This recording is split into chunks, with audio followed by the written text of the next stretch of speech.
자, 그 호르몬 중에 여러분한테 설명 안 한 부분을 위주로 쭉쭉 진행을 해보겠습니다. 우리가 이제 뇌하수체 전엽에서 나오는 호르몬들이 쭉 있죠. 뭐가 있지? 네, 여기를 봐야지. 여기를 보고 얘기해야죠. 시험 본 지 얼마 안 됐죠? 예. 뭐 있어? FSH, LH, GH, ACTH, TSH, ATH가 프로락틴이죠, 프로락틴. 예, 프로락틴. 자, 뭐 이런 것들이 있는데, 요 중에서 이제 요거 두 개에 대한 설명을 이번 시간에 하겠습니다. 요 두 개. 중요한 얘기죠. 자, 우리가 이제 뭐를 오늘 다뤄볼 거냐면, 생식주기. 예. 생식주기에 대해서 다뤄볼 텐데, 우리가 이제 요걸 보면, 일단, 우리 감소분열 과정을 보면은, 오랜만에,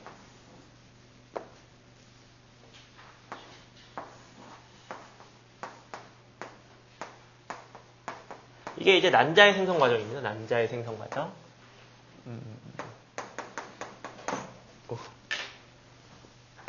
자, 그리기 어려우니까 이해는 사라고 가정을 할게요. 처음에 이렇게 있을 거고, 이게 감수 분열할 때 복사를 먼저 하죠. 복사를 하고, 그 다음에 여기가 감수 1분열이니까 뭐가 나눠져? 상동. 그러면 이렇게 될 거고, 그죠? 근데 여기 감소 분열할 때 정자는 세포질이 똑같은 양으로 균등 분배가 되는데 난자는 불균등 분열을 합니다. 그래서 세포질을 한쪽으로 몰아줘. 핵은 똑같이 가지고 있는데 핵 바깥에 있는 세포질의 양을 한쪽으로 올인합니다. 그래서 하나는 크기가 굉장히 작고 하나는 크기가 작고 하나는 커다란 요와 같은 세포가 되죠. 그래서 실제로 얘가 이렇게 떨어져 있는 게 아니고 이게 어떻게 있냐면은 이렇게 있어요. 이렇게 실제로 세포질 불균등 분열이 일어나서 작은 게 큰 거 위에 붙어 있죠. 이게 마치 이 작은 거의 모양이 이게 뭐 같냐면은 이게 보통 우리가 이제 구를 그리면은 이걸 극이라고 많이 얘기를 하죠. 극. 뭐 적도판에 배열한다느니 뭐 양극으로 간다느니 이게 이제 지구본에서 얘기하는 그와 같은 뭐 극지방, 적도지방 뭐 이런 느낌하고 비슷한데 여기가 이제 북극 쪽에 해당하겠죠. 얘를 뭐라고 부르냐면 그래서 극지방에 있는 물체 극체라 부릅니다. 극체. 근데 첫 번째 출현하기 때문에 얘를 뭐라고 부르냐면 제1극체라 부릅니다. 그럼 얘는 뭐라고 부르냐면 여기서부터 할게요. 얘를 난원세포라 부르고요. 얘를 제1정모세포라 부르고요. 난모세포라고 불러야죠. 얘를 제2 이렇게 부릅니다. 그러니까 보세요. 요거부터 먼저 설명을 하고 넘어갔어야 했는데 요거 얘기할게요. 난원세포는 요 상태는 체세포 상태하고 똑같죠? 체세포하고 똑같아. 근데 다만 얘는 몸의 피부나 뭐 간이나 조직이나 이런 게 되는 게 아니고 뭐가 될 수 있는 가능성이 있는 애냐면 난자가 될 수 있는 가능성이 있기 때문에 뭐라고 표현하냐면 난원세포라고 부르는 거야. 상태, 그냥 눈으로 봤을 때 상태는 체세포하고 똑같은데 얘 가능성, 앞으로 얘가 뭐가 될 수 있냐면 난자가 될 수 있기 때문에 이걸 체세포라고 안 하고 난원세포라고 하는 겁니다. 근데 얘가 이 상태는 아무것도 안 했는데 이게 이제 복사가 됐다는 얘기는 감소 분열을 시작했다는 얘기죠. 그죠? 얘하고 얘는 다르지. 얘는 아직 시작 안 했으니까 뭐가 될지 모르는 거고 이렇게 복사가 되면 이건 이제 뭡니까? 감소 분열의 길을 걸어가는 거죠. 스타트를 했으니까. 그래서 이것과 이것의 이름은 다르게 줘야 돼. 그래서 난자로 가는 첫 번째 길, 제1난모세포라고 부르는 겁니다. 난자의 엄마란 얘기죠.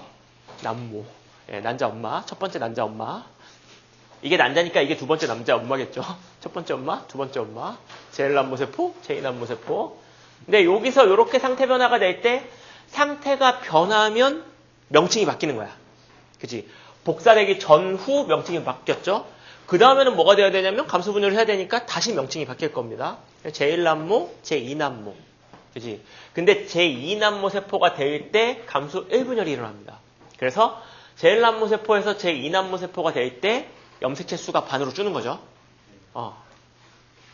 그리고 감수 분열할 때 세포질의 불균등 분열이 일어난다. 그래서 제2남무세포 쪽으로 세포질을 다 몰아준다. 이거죠.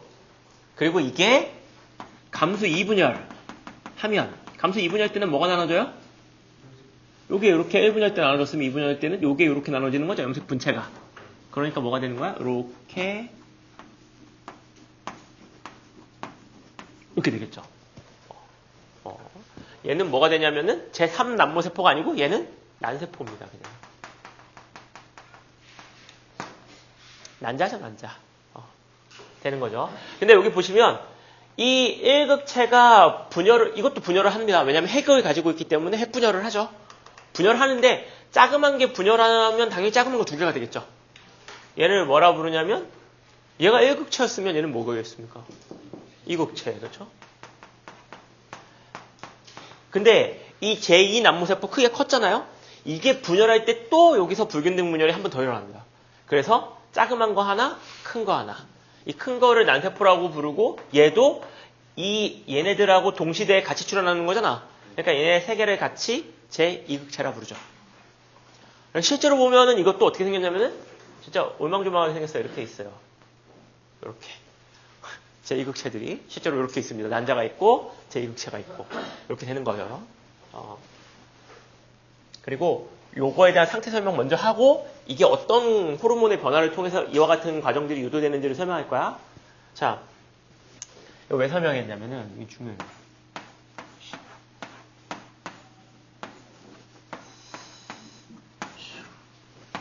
이렇게 그려놓으면 이거 뭔지 알죠? 이거 뭡니까? 이게 뭐야 이거? 네? 뭐? 난소죠, 난소. 여자는 난소가 있고 남자는 뭐가 있어? 정소, 그죠? 정소와 난소. 하는 일이 똑같죠? 네, 하는 일이 똑같고 갓난아기 때는 남자의 정소도 뱃속에 들어있죠? 압니까? 예, 뱃속에 들어있어요. 복강 안에 있어, 정소가. 그래서 출산 때가 되면 이 정소가 바깥으로 나옵니다. 근데 그 바깥으로 못 나오는 경우도 있어. 그러면 의사들이 꺼내주죠. 수술을 해서. 잘 모르는구나. 예, 뭐 그래요. 이게 정소가 원래 이게 바깥에 있어야 되는데 바깥에 있어야 되는 이유가 뭐야? 그렇죠. 온도 때문에 그래. 왜냐하면 체온에서는 정자의 운동성이 확연히 떨어지기 때문에 체온보다 온도가 낮아야 돼서 바깥에 꺼내놓는 거거든요. 근데 이게 뱃속에 이렇게 배 복강 안에 이렇게 들어있으면 체온하고 온도가 똑같아지기 때문에 정자의 운동성에 심대한 영향을 줍니다. 그래서 불임이 되는 거죠. 그러니까 요거를 바깥으로 꺼내주는 거고, 여자들 같은 경우는 이게 그냥 뱃속에 있는 거고, 그 차이가 있는 거지. 난소가 있고, 그 다음에 요거 요렇게 그려놓으면 뭐 이게 자궁이 되는 거죠. 그 다음에 여기가 뭐가 돼요, 요거? 뭐야 이거? 예, 이게 나팔관이고요. 나팔관. 나팔꽃 모양으로 생긴 관. 나팔관. 얘는? 예, 얘는 수란관입니다. 나팔관은 요 끝부분만 나팔관이야? 요 끝부분? 그림 나오나? 요거, 여기 있네. 요거. 손가락 모양으로 이렇게 쫙 벌리고 있는 게. 여기가 나팔관이고, 여기 수란관이고요. 이렇게 있고, 난소 안에는 뭐가 있냐면은, 세포들이 잔뜩 들어있습니다. 세포들이 있는데, 그러니까, 핵이 있고, 이 핵을 둘러싼 주머니가 잔뜩 들어있어요. 다시. 핵이 있고 이 안에 당연히 염색체가 있겠죠. 염록체가 있으면 안 되고요. 예, 염색체가 있고 이 핵을 둘러싸고 있는 그러니까 조그만 세포라고 생각을 하시면 됩니다. 이걸 뭐라고 얘기를 하냐면 여포라고 부릅니다. 여포. 난소 안에 여포가 잔뜩 들어있고 이 여포 안에는 어떤 상태의 염색체가 들어있냐면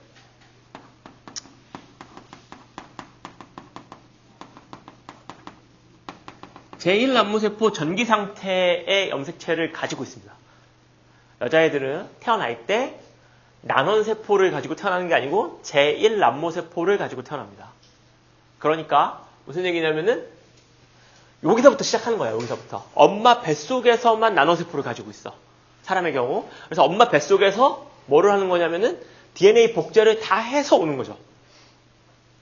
어떻게 보면 되게 알뜰한 거고 어떻게 보면 좀 무섭기도 한 건데 DNA를 복제하는 에너지조차 엄마 몸에 있을 때 해결한다는 얘기죠. 엄마 몸에서 DNA 복제할 때 쓰는 이 많은 ATP나 이런 것들을 다 엄마 양분을 써서 요거를 그대로 이렇게 복사해가지고 요 상태를 가지고 태어납니다. 그러니까 여자들은 난자를 새롭게 만들 수 있는 능력이 없죠. 나눔세포가 없기 때문에. 그러니까 평생 쓸 난자를 가지고 태어난다. 라는 거죠. 근데 난자를 몇 개 안 쓰니까 가능하겠죠. 난자 몇 개 쓰나? 여자애들 난자 몇 개 씁니까? 평생 죽을 때까지. 괜찮은데? 한 달에 몇 개 써, 난자? 난자 한 달에 몇 개 씁니까? 사람마다 달라? 난자 한 달에 몇 개 써?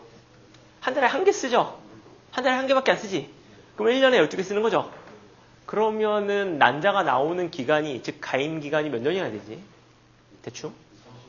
사춘기 때부터 10대 초반부터 그렇죠? 임신할 수 있는 기간을 얘기하는 겁니다. 10대 초반부터 폐경기 때까지니까 요새 폐경기 뭐 또 몸 관리 잘하면 막 60대까지 가니까 넉넉 잡고 한 50년. 그럼 몇 개 쓰는 거야? 600개, 그렇죠? 600개밖에 안 씁니다. 그지?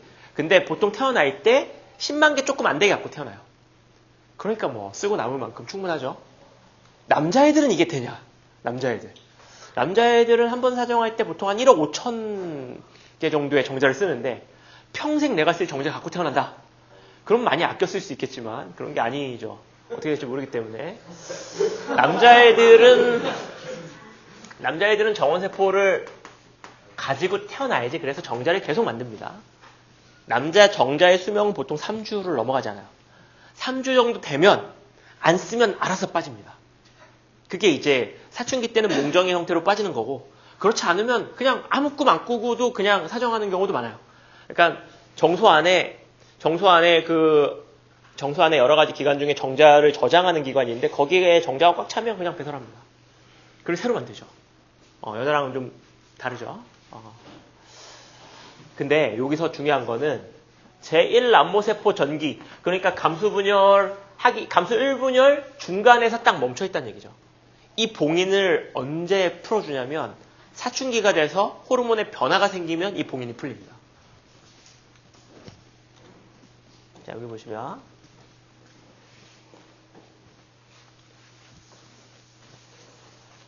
자, 여기 잘 기억하고 있어. 여기서 이렇게 난소가 있고요.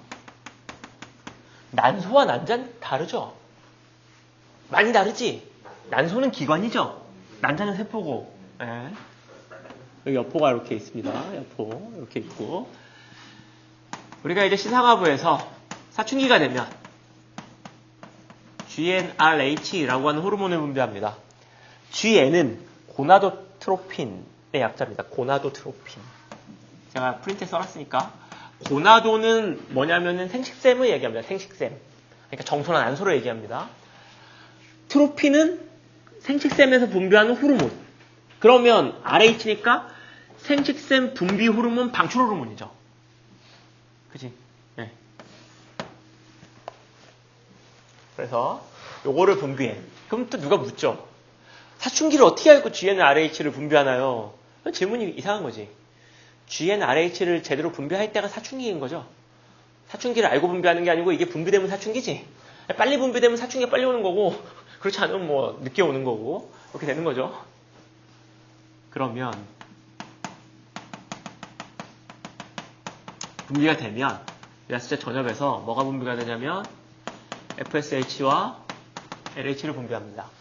그래서 여기 보면은 GnRH가 분비가 되면 뭐 아주 높은 농도는 아니지만 FSH와 LH가 분비가 되죠. 분비가 돼서 유지가 되는데 이때 FSH가 이름이 뭐죠? 이게? 여포 자극 호르몬, 그죠? 이름이 모든 걸 얘기해주고 있잖아. 뭐 한다고? 여포를 자극한다고요. 여포가 뭐라고? 난소 안에 있는 핵을 담고 있는 주머니라고요. 그럼 얘를 자극하면 어떻게 되겠습니까? 발달하겠죠. 네. 그래서 여포가 시간이 지나면서 이렇게 발달을 하게 됩니다. 발달을. 그래서 여기서 보시면 FSH의 분비가 되면 여포가 이렇게 발달을 하는 거야. 근데 여포에서 뭐를 분비하냐면, 이 여포에서 뭐를 분비하냐면 에스트로겐을 분비합니다. 에스트로젠이라고도 하고 뭐 에스트로겐이라고도 하고. 근데 여기 보면 뭐라고 나오냐면은 에스트라디올이라고 나오죠. 에스트로겐이 범위가 굉장히 넓은 호르몬의 이름이야. 에스트로겐 안에 여러 종류가 있는데 그 중에 가장 대표적인 효과를 나타내는 호르몬이 에스트라디올입니다. 그러니까 크게 퉁치면 그냥 다 에스트로겐이야. 예. 여포에서 에스트로겐을 분비해. 그럼 봐.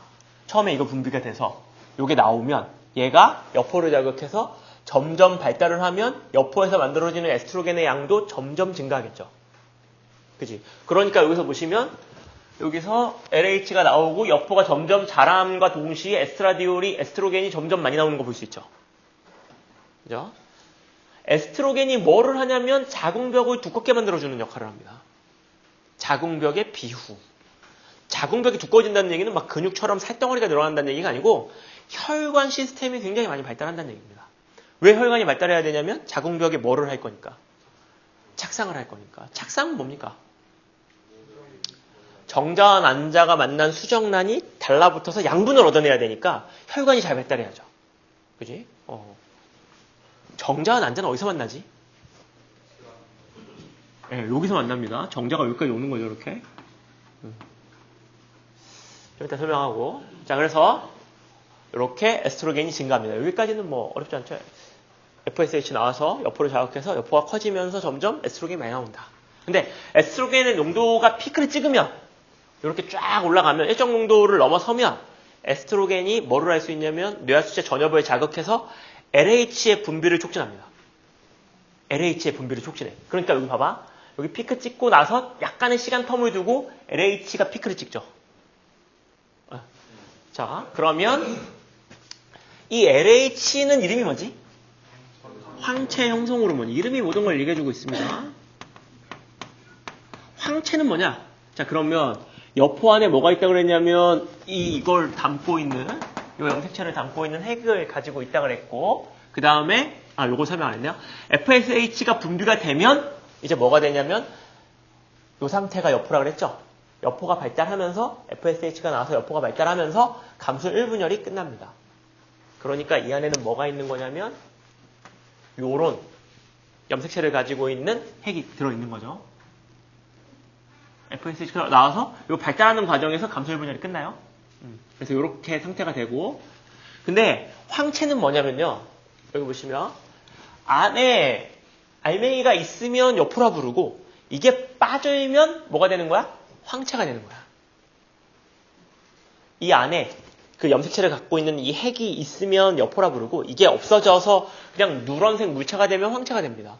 그러면 황체를 형성한다는 얘기는 뭘 해준다는 얘기입니까? 안에 있는 알맹이를 빼준다는 얘기죠. 안에 있는 알맹이가 난소 바깥으로 터져 나오는 행동. 이게 뭐야?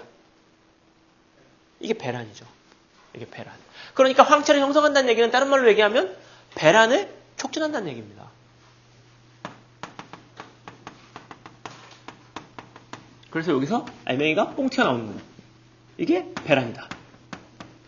그럼 여기서 보면 여기서 이렇게 얘가 막 커져가지고 이 안에서 풍선 터지듯이 뽕 터져 나오면 이 난자가 요로 나오는 거지. 근데 이때의 난자의 핵상은 제2난모세포 상태입니다. 즉 감수 2분열이 끝나지 않은 상태로 배란합니다. 감수 2분열이 안 끝나요. 1분열만 끝난 상태로 배란을 하는 거야. 그러고 나면 이제 뭐가 되냐면 얘가 알맹이가 빠진 뭐가 돼? 황체가 됩니다.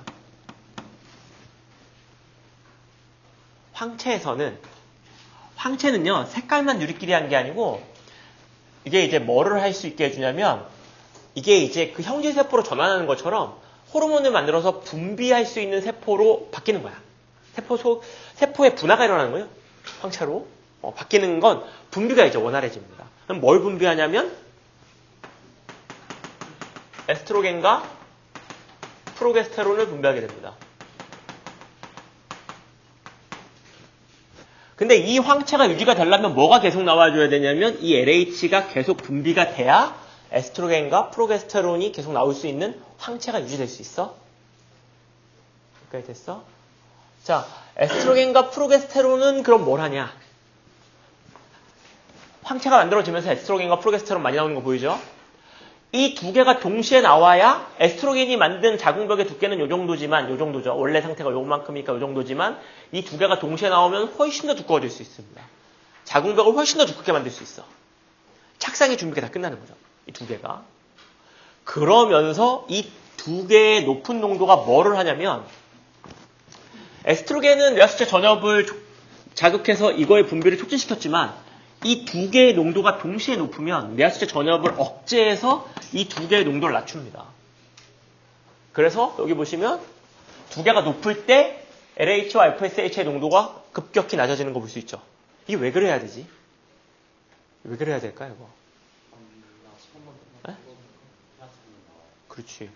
이게 뭐가 문제냐면은 지금 이렇게 두꺼워졌다는 얘기는 여기 이제 착상 가능성이 커진다는 얘기죠.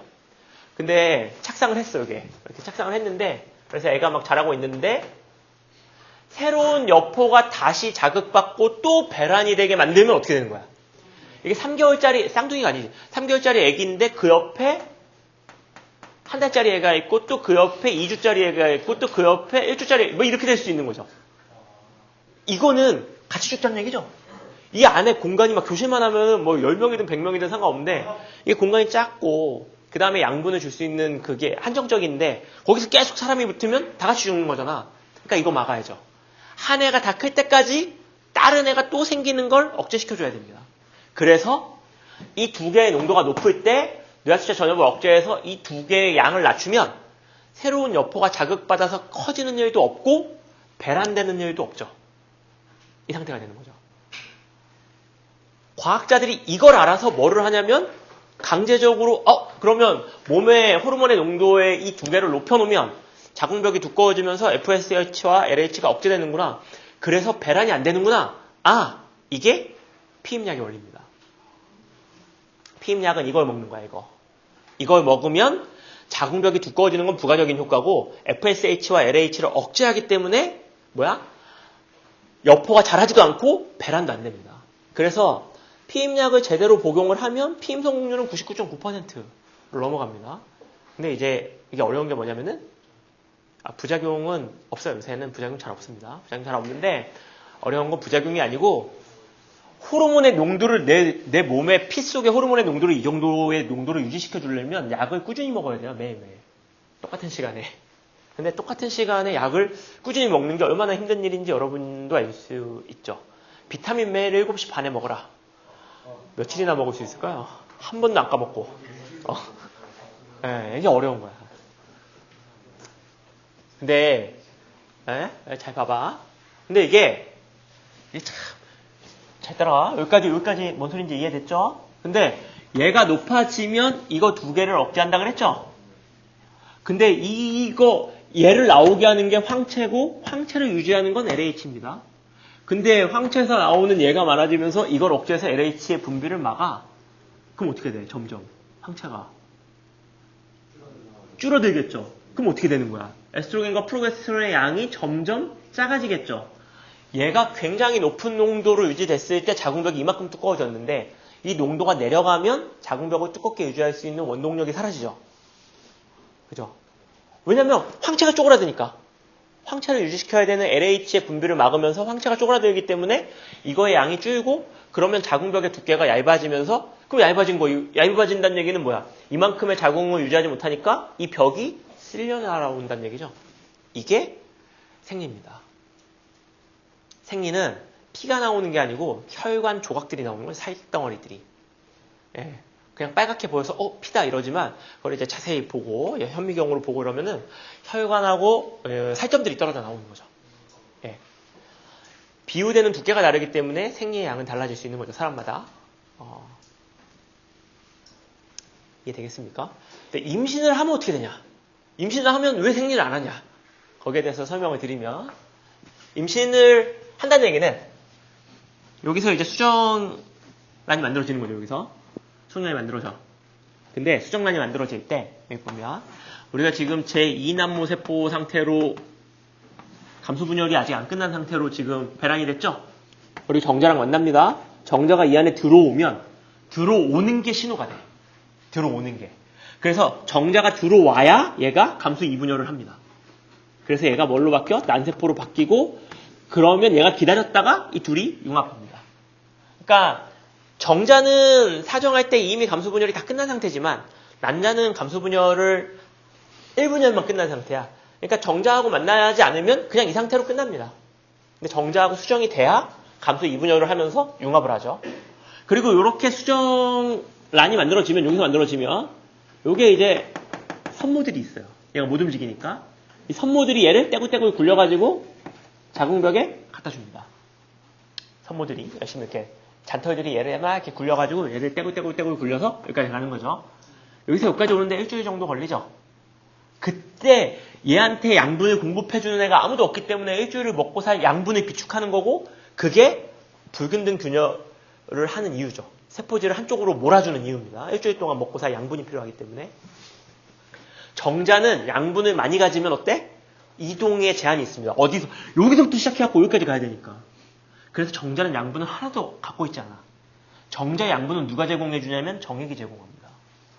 예. 그러니까 정액이 제공을 하고, 정액 속에 정자의 양은 5%를 넘지 않아요? 95%는 다 양분하고 물 같은 거예요. 윤활제하고. 예. 그래서 그런 것들이 분비가 되면서 그냥 주변에 양분이 있으니까 이거 먹으면서 앞으로 쭉쭉 가는 겁니다. 그냥 얘는. 얘의 목적은 이틀 안에 여기까지 가는 겁니다. 예. 목적이 좀 다르죠. 그러니까 사이즈가 좀 다르고. 그래서 얘가 여기 앉으면 어떻게 되냐면은, 앉으면 예, 여기서 보면 이렇게 육모막이라는 게 나오면서 자궁벽을 이렇게 파고 들어가면서 혈관끼리 이제 교류가 되는 태반이 만들어지는데, 그 전에 육모막에서 뭐를 분비하냐면은 사람 육모막 생식샘 자극 호르몬, 고나도트로핀하고 비슷한 게 육모막에서 나오는 거야. 그러니까 수정란에서 이게 나와. 근데 이게 뭐하고 똑같냐면요, LH하고 구조가 굉장히 비슷합니다. 그러니까 HCG가 나오면 얘네가 전엽을 억제해서 이걸 안 나오게 해도 황체가 유지될 수 있어. 이해할 수 있겠어? 예, 이거 지금 얘를 막아갖고 이게 억제되기 때문에 황체가 쪼그라들게 생겼는데, 수정란에서 LH하고 비슷한 걸 분비하기 때문에 황체 사이즈를 유지할 수 있고, 그러면 에스트로겐과 프로게스테론의 고농도의 유지가 가능하죠. 이게 언제까지 분비가 되냐면 태반이 완전하게 만들어지는 3개월 이전에. 그래서 이걸 이용해서 뭐를 해? 임신 테스터기를 만드는 거죠. HCG는 수정란에서만 나오니까. 착상될 때, 육모막에서. 근데 임신 테스터기를 임신 4개월, 5개월 될 때는 안 합니다. 그때는 해도 안 나와, 띠가. 왜냐하면 그때는 호르몬을 어디서 만드냐면 HCG가 만드는 게 아니고 태반이 직접 분비합니다. 그러니까 황체는 쪼그라들어도 상관없는 거죠. 근데 4개월, 5개월, 6개월이 되면 그냥 배를 보면 알죠, 임신했는지. 그러니까 이제 이거는 뭐 의미가 없고 초기에만 진단하는 데 쓰는 거지. 그럼 반대로 얘기하면은 임신 진단 테스터기가 가끔 틀릴 때가 있는데, 언제냐면 이럴 때가 있습니다. 이게 구조가 LH하고 비슷하다고 그랬잖아. 배란 때.